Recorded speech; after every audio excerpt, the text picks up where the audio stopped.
আসসালামু আলাইকুম রহমতুল্লাহ। আজ আমি লিখতেছি কুল ইন্না সলাতি ওয়া নুসুকি ওয়া মাহইয়ায়া ওয়া মামাতি লিল্লাহি রাব্বিল আলামিন। আপনারা দেখেন কিভাবে আমি লিখি।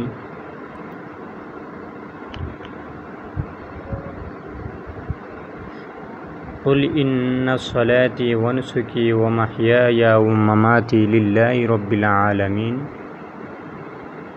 নিশ্চয় আমার নামাজ, আমার কুরবানি, আমার জীবন, আমার মরণ সব কিছুই আল্লাহ তাআলার জন্য।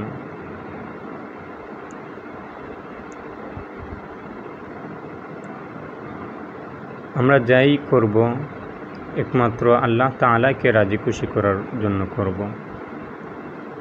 কোনো গায়রুল্লাহকে রাজি খুশি করার জন্য নয়। আমাদের সৃষ্টিকর্তা আল্লাহ তাআলা, আমাদের পালনকর্তা আল্লাহ তাআলা, আমাদের খালিক আল্লাহ তাআলা। এই দুনিয়াতে আমরা আছি, এক সময় ছিলাম না, এখন আছি, এক সময় থাকবো না। দুনিয়া চিরস্থায়ী নয়, ক্ষণস্থায়ী জিন্দেগি। এই ক্ষণস্থায়ী জিন্দেগিতে আমরা যদি আল্লাহ তাআলাকে রাজি খুশি করে যেতে পারি, তে পরকাল আমাদের সুন্দর হবে। আর এই ক্ষণস্থায়ী জিন্দেগিতে তাকিয়া মনে করি যদি এই দুনিয়ায় সব কিছু, যারা এই কথা ভাবতেছে তারা বুকার স্বর্গে বাস করতেছে।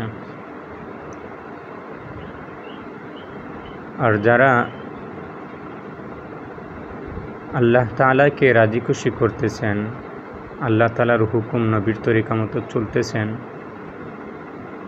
তারাই দুনিয়া এবং আখিরাতে কামিয়াবি হাসিল করতেছেন। আল্লাহ তাআলা সবাইকে বুঝ দান করুন।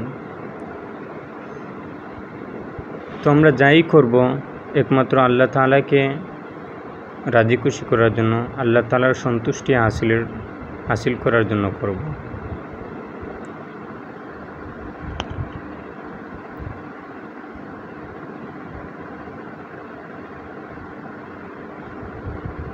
আপনারা দেখেন কিভাবে লিখতেছি।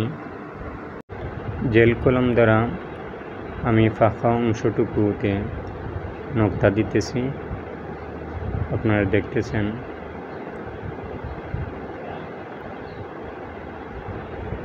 আপনাদের কাছে ভিডিওটি কেমন লাগছে অবশ্যই আপনাদের মতামত জানাবেন। আজ এই পর্যন্ত, আল্লাহ হাফিজ।